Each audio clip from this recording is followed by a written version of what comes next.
Yeah, what would be helpful today?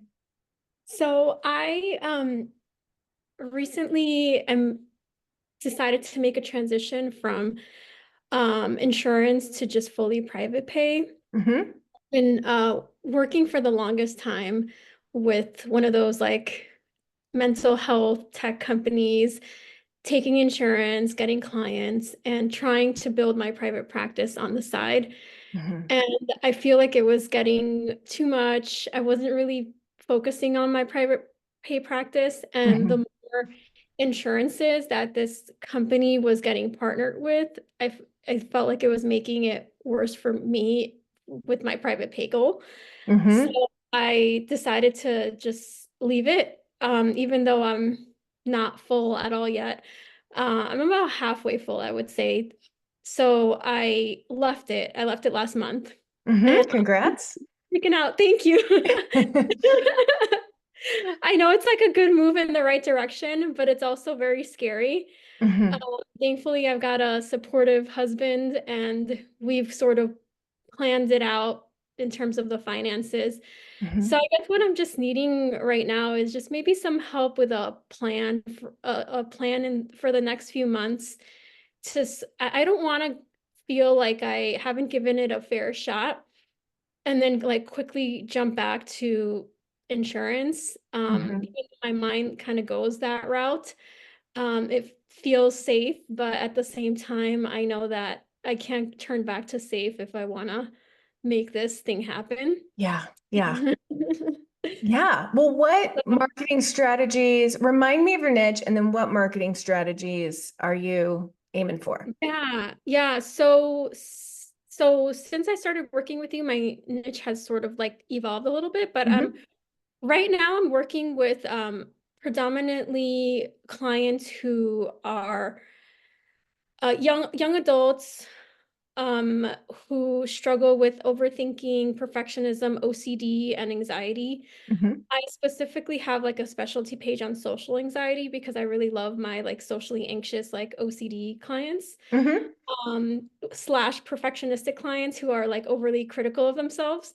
Yeah. And so those are like my people. Those are the clients that I really, really enjoy working with and that I market to. Um, and I've got a couple of modalities on my website too that are very specialized, Mm-hmm. um, that clients are seeking. So I'm so in terms of marketing strategies, I've been working this year with simplified SEO. Mm-hmm. Or they've been helping me with my SEO, getting, my website looks completely different than when I first started. There's Mm-hmm. more content. It looks way more fuller. And I am showing up on Google now, which I wasn't before. Yay. So yay. Awesome. So I'm really working on trying to get myself, further up in the Google search.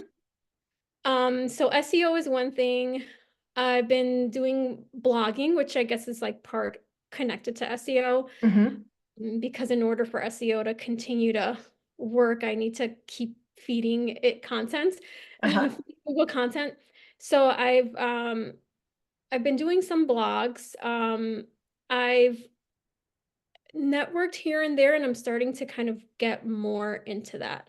So I've reached out to some past contacts and trying to reconnect with them, and I'm trying to come up with a listing of some new contacts. I want to reach out to psychiatrists who maybe specialize in these same populations who are also private pay. So Mm-hmm.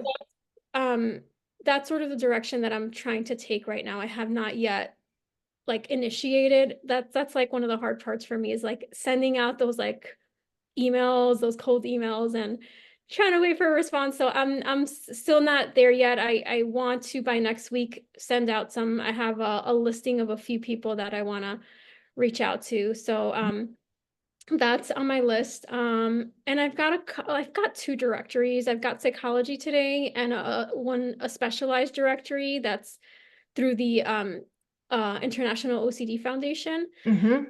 Um, the specialized directory, honestly, in the like 2 years that I've been on it, haven't really gotten any client referrals, but I'm still on there. And Psychology Today, it kind of waxes and wanes in terms of referrals. So Mhm. I've gotten a couple of referrals from my website, which is great because I added on my contact form, how did you find me? And I put Google as one of them. And so a few people have found me on Google. So Awesome. it's nice to know that at least I'm getting a little bit of a flow on that end. Mhm. So that's kind of where I'm at, and those are the networking methods that I've been focusing. Those are the social marketing, the marketing methods that I'm working on. I'm not doing Mhm. socials at all. Yeah.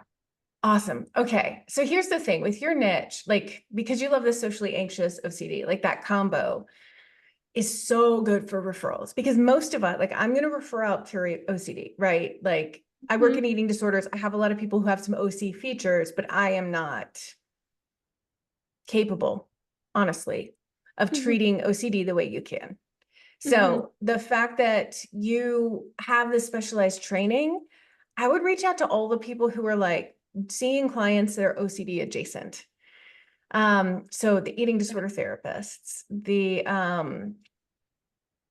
and like I don't want you to have eating disorders land in your lap also, but like if there's Yeah, somebody who's like solid in recovery from eating disorders, and this happens a lot where like they're really managing their eating disorder symptoms really well, their OCD stuff ramps way up. yeah. Um, age wise, where are you? Like, what's your favorite age? I love working with like 20s and 30s, sort of like that millennial, like even like I've got a couple clients who are even early 40s. I really love that kind of like millennial sort of Mm-hmm. age. I don't market to millennials, but honestly, I love the like the younger ones, but I also really love the older ones, the older Mm-hmm. millennials who also have kids and are parents and Yeah. specifically like moms. So I have a little bit of that. So I do have like a bit of a wider range in terms of age. Mm-hmm. Um, so I don't know if I need to like be a little bit more specific because I also in my copy, my web copy, I don't really speak as much to the social anxiety piece. I speak a lot to the OCD piece. Mm-hmm. Um, and I speak a lot to like the overthinking, to like the getting caught up in your mind, to like the not being present, which could be almost anybody with OCD. So I Mm-hmm. don't know, maybe I need to like hone in a little bit on some of those other more unique experiences with the clients who also have anxiety, social anxiety. I'm Yeah. not sure how to like merge the two, I guess. Yeah. And I think with the millennial population too, have you read The Anxious Generation? Mhm. No. Oh, it's so good. And it talks about the impact of like social media and smartphones on our like collective well-being and individual mental health. Mhm. And the millennials are kind of, they came up with technology in a way that like I'm Gen X, like I didn't. And what they found in all these studies is that the exposure to like a smartphone and social media, particularly for girls, and gaming and porn for boys, impacts our mental health most intensely when we're looking at it during puberty. And Mhm. like that's a lot of millennials, right? Particularly the older or the mid-grade ones and Yeah. younger. Like that's content you could talk about in blog posts. Mm. Um, Mhm. I highly recommend the book. It's really compelling. I think it's really good for any parent to read too. Yeah, Like, that's what I'm thinking too, because yeah, it's gotten worse and not yeah, better. yeah. We have a whole media plan at our house, Yeah. of like what's allowed and what's not. And I'm far more strict on it than like having read the book than I would otherwise be. Yeah, Um, yeah. No, I haven't read the book, but I've definitely heard of just like the research, and mhm, I feel like my son who's like 11 now in sixth yeah. grade, that age where he's like, I'm the only one that doesn't have a phone, and Hmm. Yeah, my sixth grade, 11-year-old daughter, same. I mean, luckily, actually, the school that she's in really like is intense about like you cannot have a phone at school, or they will Yeah. take it away until the next day at like the end of the school day. So it's like she's not exposed to it as much. But when we had a slumber party, like a bunch of girls came over and every single person bought either an iPad or a phone, and they all just like went off into a corner basically. And it was Yeah. so heartbreaking. So anyway, I digress, but it's an amazing book and very like uh relatable to your clients and also to your clients' kids. So it's good to have in your toolbox. Oh, Um, thank you. yeah, so I would lean heavier on the social, like that combo of the social anxiety and OCD. I would definitely talk to psychiatrists because we Yeah. know like meds can be so helpful with OCD. They're Definitely. definitely like frontline recommendation, and they're not going to solve everything. So uh, finding an OCD specialist is not an easy thing.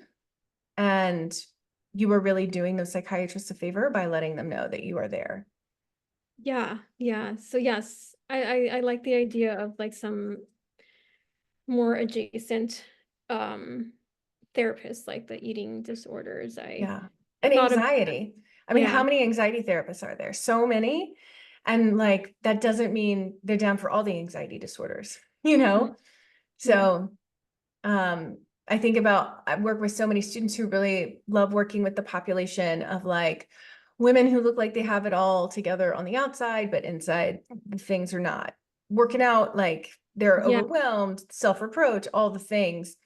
And there is a subsection of those folks who have OCD, Hmm. and that's not who these other students want to treat. Yeah. Yeah. So Yeah. So those might also be some like trauma specialists too that might be targeting some of these like perfectionistic kind of like mhm, traits that underneath it all there's also a lot yeah, of other things like overthinking and possibly OCD. yeah, yeah. So like the beauty of working with a population that most therapists don't feel competent to work with is that like you can very quickly become known amongst your local therapist community as the person to send people to. All you Hmm. have to do is get out there and let them know. Yeah. Form the Yeah. relationships, nurture the relationships, and then whenever anybody brings up in a local therapist Facebook group, hey, I need somebody for OCD, everybody will say your name. Yeah. That'd be awesome. Yeah, yeah. Yeah. I I am on a lot of those Facebook groups. I feel like in my I know that what I'm trying to achieve is possible because I'm part of like a couple of consultation groups where specifically, the work is specific to OCD, and there are therapists there that are also private pay, that are full, that have waiting lists. And I want to get to that point too. I'd Yeah. love to one day be like, okay, I got a waiting list. Um, and yeah, I'm just like, I just want to get there. Hmm. And it feels like I'm getting there, but I guess not quick enough. And I know I've got to like be patient with it. And you got to work on it. Like I love what you said about like you stopped working on the private pay side of your practice because the tech company was giving you clients. Yes. I get that because when you're staying full or close to full, like when you've got plenty of clients, it's easy to be like, I mean, it's fine. I Yes. don't really want to do X, Y, or Z. Yes. And I think So, it was like that for a very long time. And part of mhm, it is also, as you know, it's really hard to try to build something when outside of earning an income for your family, you've got like kids and you're just like tired all the time. yeah, yeah. Well, and I was just writing about this the other day of like good is the enemy of great. Like you had a good practice Hmm. with this, like with the tech company feeding you people. You had a good practice. It just wasn't great. And that's Great. what you're aiming for. Yes. Yes, absolutely. Definitely. Do you have I was curious to know what your experience is on because I don't want to do this yet, but I think if I get a little bit desperate before some of like my plan B ideas that are Mhm. not going back to insurance might be trying Google Ads. And I don't Mhm. know what your take is on that, and I'd love to know what your thoughts are on that. And again, this is like also like part of plan B that's not ideal because I've worked so hard not to do it, but maybe adding some either like a couple evening slots or a couple of like early weekend slots. Um, I would see like the calls coming in if people are like, "Oh, I can't do that because I need early evening or I need the weekend." mhm. Like that would be the only thing. But if the problem is people aren't calling, then that's a marketing issue, right? It's not an hours that you're offering, and it's not even a fee that you're asking for. That's Mhm. just marketing. Yeah. Um, Google Ads, I have hired 3 different companies to do Google Ads, and not one has ever given me a return on my investment. Mm. Um, However, I know a handful of people that have gone that route. Some of there that swear by Google Ads. At least one of them teaches Google Ads, so I don't know if that counts. Um, but the vast majority of people that I work with who try Google Ads with an expert, and would never recommend doing it yourself. Yeah. But the majority of folks who do Google Ads with an expert don't get a return on their investment from my experience. Okay. Like just amongst the students that I've talked to about it. That doesn't mean that there aren't people out there who haven't told me about a really great, situation they were in. But Yeah. if you decide to go that route, you need to make sure they're giving you weekly or monthly, like spreadsheets of how it's going and how it's not going. Yeah. Um, Okay. Ask That's about any sort of, do they have any sort of guarantee? If there's a guarantee, like can't hurt, go for it. But overall, yeah, it's yeah. not the sure thing some people seem to talk about it as. And I know I spent thousands of dollars testing it out, not Mhm. including paying the people that were running them for me. Mm. And you just, How many months did you try it out for? What do you think is a good amount of Hmm. time to try it out before you saying, no, this isn't working out? Well, the thing about Google Ads is they're supposed to be fast. So you should Yeah. have at least a client within a month. Yeah. Um, I don't remember how many months I did it. It might have been 2 or 3 before I was like, this is ridiculous. Now, I'm also up against the eating disorder treatment centers. So that's another reason that it was difficult is they're willing to pay $1,000 per click and I'm not. Yes. So that's a That's piece. what I'm up against. I'm in a similar boat because there's so many big like centers in, Mhm. my area. I mean, I'm virtual only, but there are some like, group practices or even just like larger centers out in, nearby cities like LA. And also I'm competing a lot with NoCD, which is like the biggest telehealth platform out Mhm. there that is like always showing up at the top of like every search. Yeah. Hmm. Yeah. Oh, these telehealth platforms are killing me. Um, Yeah.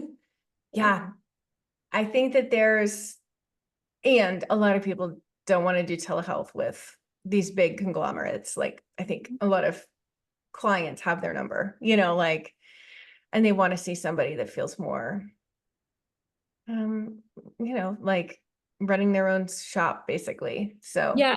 Yes. And those are the clients that I want because I do, you know, get some of those clients mhm, where and you can tell because I work for no CD, so I know like mhm, that there are some clients out there who are like, no, I don't want to just like go and just get matched up with whoever based on availability and just like, you know, kind of be hit or miss with my therapist.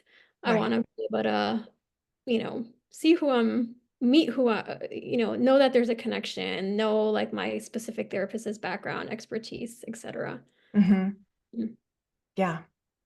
So you just need to be found. Yes. Um, I think it would be worth a month of Google Ads if it's something you're kind of aching to try. But I would make sure like your business is up and running, that like before Yeah, you go spending money. So, yeah, and I can't do Google My Business because I'm virtual only, and oh, so only, yeah. yeah, I don't have That's okay. yeah. So Yeah. yeah. I think your networking though. if you really like go hard on networking, I think that's going to yield a lot. Yes, I need to do that. That's like one of the hardest ones for me to do Why because is it hardest? it involves other people and it Uh-huh. involves me reaching out to others. Uh-huh. Is it your own social anxiety that comes up? Yeah, Okay. it's my own. But I also know that I've done enough of it. Again, logically, I know that I've done enough of it that like once I get going, like I'll be fine. It's just Yeah. getting through that initial barrier. And Hmm. sometimes I feel like I know that I sabotage myself. I know that sometimes I'm like, all right, I just got to make this list a little longer. And then next week I'll send it out to a bunch of people. Whereas I could just be sending emails out to whoever's on my list right Got now. it. Yeah, you could. Okay, Yeah. so I want to build some accountability around that. Mhm. Today's Thursday.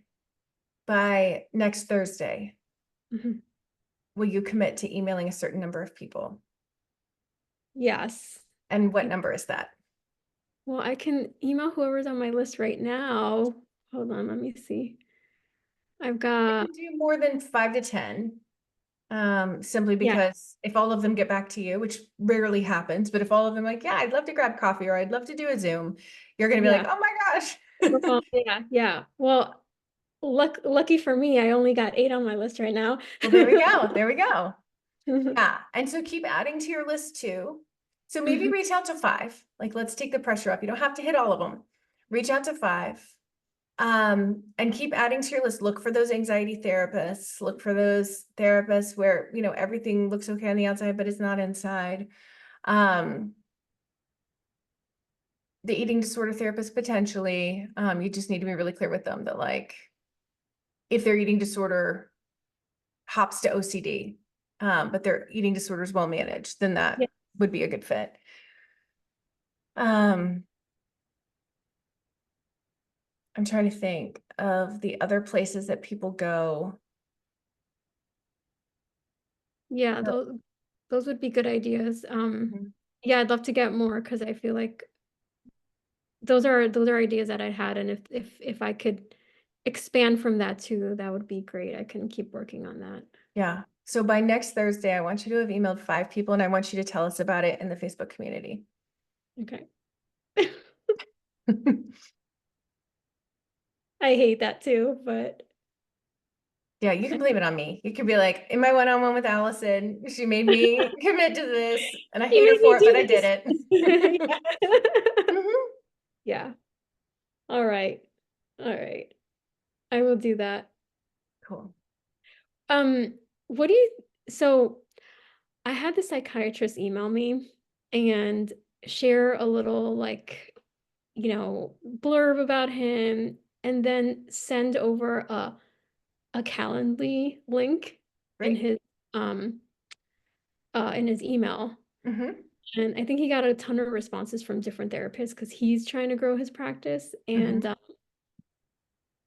do you think that doing it like that kind of part of me was like, I love to have control over my schedule. So I know Calendly sometimes feels like, oh, I don't know if I want to do that. But I think it could also be an easier way for psychiatrists who maybe might not get back to me, kind of just be able to schedule Yeah, something. I wanted to know what your 100%. thoughts are. Yeah. So what I love about Calendly is you can tell it exactly what times. Yeah. So, and you can also like limit, like I don't want to do more than 2 of these in a day.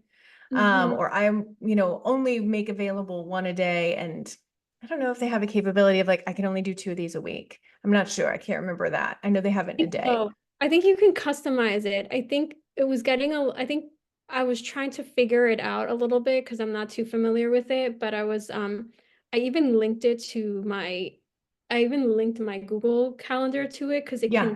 if you've got something already on your schedule and it won't show up on your Calendly availability.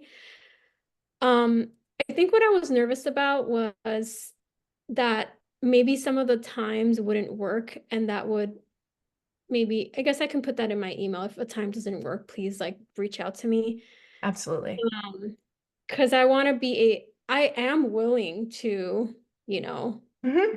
flexible, but I don't want to like show so much flexibility on my Calendly. I want to be flexible if the Calendly times don't work. Yeah. Um, Yeah. so I guess I can say that in my email, right? Absolutely. Absolutely. All right. I'll have to revisit that.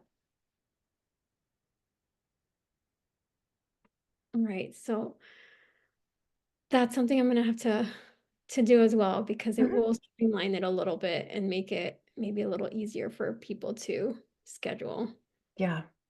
Yeah. Yeah. Okay. You got it. Really. Like you just got to get out there. I mean, your marketing or your niche rather is so needed and so underserved that like I'm not worried about you at all as long as you get yourself out there. Yeah, yeah. Question about like blog posts. What do you think? Because I know you're in an adjacent Hmm. niche. What do you think might be some good ideas that you maybe have like off the top of your head? Because I'm like Yeah. struggling a little bit. Um, you could do one on like the social anxiety spiral of how like you get anxious so you don't go out and then like that increases your anxiety and so you end up not getting invited to things because you never show up and that kind of thing. So you could talk about that. You could talk about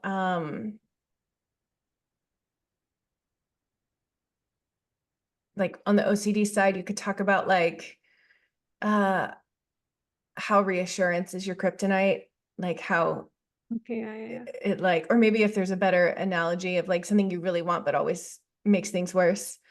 Um, and I would just listen in on your sessions this week. Keep a Mhm, little pad next to you where you just jot down like the things that you keep hearing that are, you're like, yeah, all my clients feel that way, or most of my clients feel that way. mhm.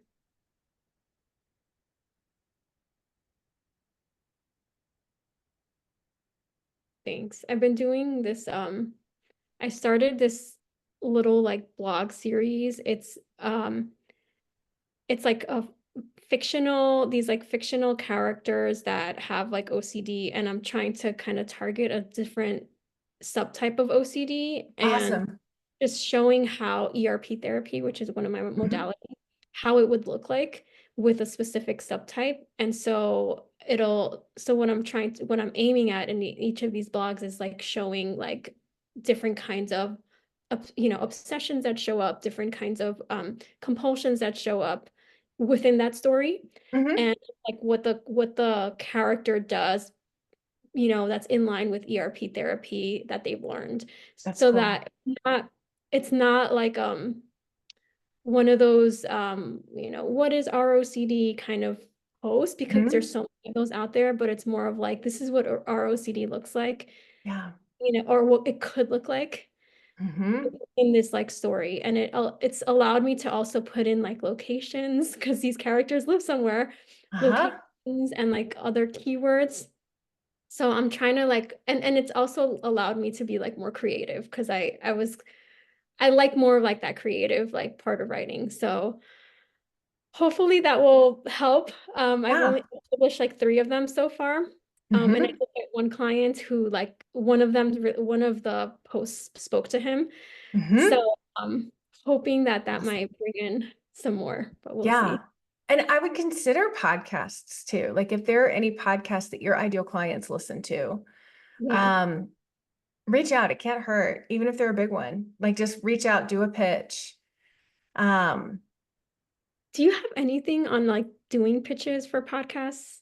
you know what? I'll do something on that on social this week. How about Okay. that? Or next week, actually, because this week's already done. But next week, if on Instagram, um, Yeah, I'll yeah, do yeah, something on that. yeah. Okay, that would be Let me great write it because I down. thought about podcasting again. Like part of me is like, no, but I've also like mentally prepared myself to sit to like kind of do something like that. Mhm.